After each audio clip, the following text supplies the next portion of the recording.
Del libro Jesús de Nazaret de Joseph Ratzinger. El bautismo de Jesús. La vida pública de Jesús comienza con su bautismo en el Jordán por Juan el Bautista, mientras Mateo fecha este acontecimiento solo con una fórmula convencional en aquellos días. Lucas lo enmarca intencionalmente en el gran contexto de la historia universal, permitiendo así una datación bien precisa. A decir verdad, Mateo ofrece también una especie de datación al comenzar su evangelio con el árbol genealógico de Jesús, formado por la estirpe de Abraham y la estirpe de David. Presenta a Jesús como el heredero tanto de la promesa a Abraham como del compromiso de Dios con David, al cual había prometido un reinado eterno, no obstante todos los pecados de Israel y todos los castigos de Dios. Según esta genealogía, la historia se divide en 3 periodos de 14 generaciones. 14 es el valor numérico del nombre de David. De Abraham a David, de David al exilio babilónico y después otro nuevo periodo de 14 generaciones. Precisamente el hecho de que hayan transcurrido 14 generaciones indica que por fin ha llegado la hora del David definitivo, del renovado reinado davídico, entendido como instauración del reinado de Dios. Como corresponde al evangelista judeocristiano Mateo, se trata de un árbol genealógico judío en la perspectiva de la historia de la salvación, que piensa en la historia universal a lo sumo de forma indirecta, es decir, en la medida en que el reino de David definitivo, como reinado de Dios, interesa obviamente al mundo entero.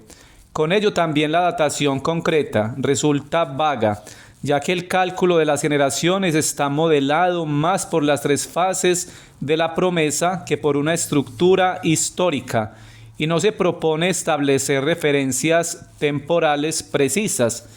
A este respecto, se ha de notar que Lucas no sitúa la genealogía de Jesús al comienzo del Evangelio, sino que la pone en relación con la narración del bautismo, que sería su final.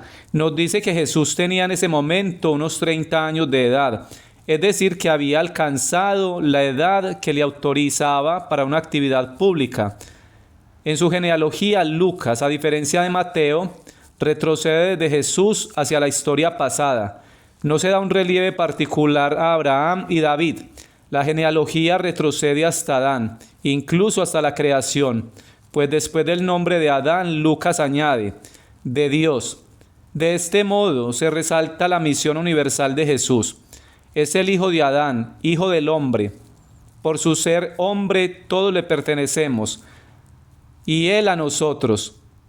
En él la humanidad tiene un nuevo inicio y llega también a su cumplimiento.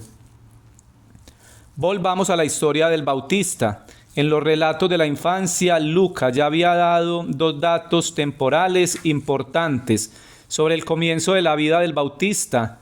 Nos dice que habría que datarlo en tiempos de Herodes, rey de Judea, mientras que el dato temporal sobre el Bautista queda así dentro de la historia judía.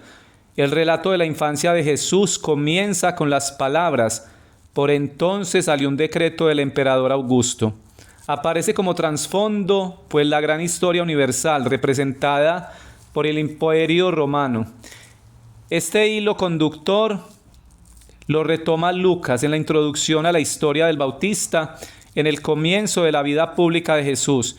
Nos dice en tono solemne y con precisión: el año 15 del reinado del emperador Tiberio, siendo Poncio Pilato gobernador de Judea, Herodes virrey de Galilea, su hermano Felipe virrey de Iturea y Traconítide, y Lisanio virrey de Abilene, bajo el sumo sacerdocio de Anás y Caifás. Con la mención del emperador romano se indica de nuevo la colocación temporal de Jesús en la historia universal. No hay que ver la aparición pública de Jesús como un mítico antes o después, que puede significar al mismo tiempo siempre y nunca. Es un acontecimiento histórico que se puede datar con toda la seriedad de la historia humana, ocurrida realmente, con su unicidad, cuya contemporaneidad con todos los tiempos es diferente a la intemporalidad del mito. No se trata, sin embargo, solo de la datación. El emperador y Jesús representan dos órdenes diferentes de la realidad que no tienen por qué excluirse mutuamente, pero cuya confrontación comporta la amenaza de un conflicto que afecta a las cuestiones fundamentales de la humanidad y de la existencia humana. Lo es del César, pagádselo al César, y lo que es de Dios a Dios. Dirá más tarde Jesús, expresando así la compatibilidad esencial de ambas esferas. Pero si el imperio se considera a sí mismo divino, como se da a entender cuando Augusto se presenta a sí mismo como portador de la paz mundial y salvador de la humanidad, entonces el cristiano debe obedecer antes a Dios que a los hombres. En ese caso, los cristianos se convierten en mártires, en testigos de Cristo, que ha muerto bajo el reinado de Poncio Pilato en la cruz, como el testigo fiel. Con la mención del nombre de Poncio Pilato, se proyecta ya desde el inicio de la actividad de Jesús la sombra de la cruz. La cruz se anuncia también en los nombres de Herodes, Anás y Caifás. Pero al poner al emperador y a los príncipes entre los que se dividía la tierra santa, unos junto a otros, se manifiesta algo más. Todos estos principados dependen de la Roma pagana. El reino de David se ha derrumbado, su casa ha caído. El descendiente que según la ley es el padre de Jesús es un artesano de la provincia de Galilea, poblada predominantemente por paganos. Una vez más, Israel vive en la oscuridad de Dios. Las promesas hechas a Abraham y David parecen sumidas en el silencio de Dios. Una vez más puede oírse el lamento. Ya no tenemos un profeta. Parece que Dios ha abandonado a su pueblo. Pero precisamente por eso el país bullía de inquietudes, movimientos, esperanzas, expectativas contrastantes determinaban el clima religioso y político en torno al tiempo del nacimiento de Jesús. Judas el Galileo había incitado a un levantamiento que fue sangrientamente sofocado por los romanos. Su partido, los celotes, seguía existiendo, dispuesto a utilizar el terror y la violencia para restablecer la libertad de Israel. Es posible que uno o dos de los 12 apóstoles de Jesús, Simón el Celote y quizás también Judas Iscariote, procedieran de aquella corriente.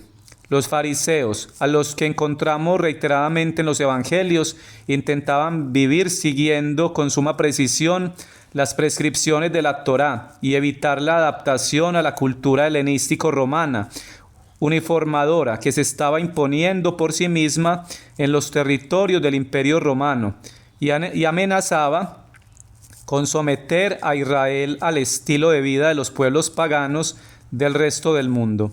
Los saduceos, que en su mayoría pertenecían a la aristocracia y a la clase sacerdotal, intentaban vivir un judaísmo ilustrado, acorde con el estándar intelectual de la época, y llegar así a un compromiso también con el poder romano.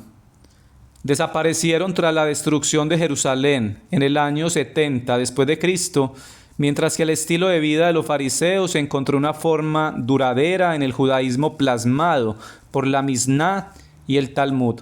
Si observamos en los evangelios las enconadas divergencias entre Jesús y los fariseos, y como su muerte en la cruz era diametralmente lo opuesto al programa de los celotes, no debemos olvidar, sin embargo, que muchas personas de diversas corrientes encontraron el camino de Cristo y que en la comunidad cristiana primitiva había también bastantes sacerdotes y antiguos fariseos.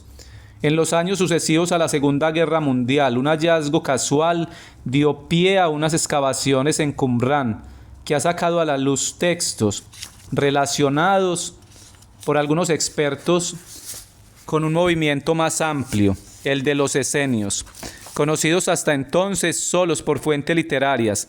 Era un grupo que se había alejado del templo herodiano y de su culto, fundando en el desierto de Judea comunidades monásticas, pero estableciendo también una convivencia de familias basada en la religión y que había logrado un rico patrimonio de escritos y de rituales propios, particularmente con abluciones litúrgicas y rezos en común. La seria piedad reflejada en estos escritos nos conmueve. Parece que Juan el Bautista y quizás también Jesús y su familia fueran cercanos a este ambiente. En cualquier caso, en los escritos de Qumran hay numerosos puntos de contacto con el mensaje cristiano. No es de excluir que Juan el Bautista hubiera vivido algún tiempo en esta comunidad y recibido de ella parte de su formación religiosa.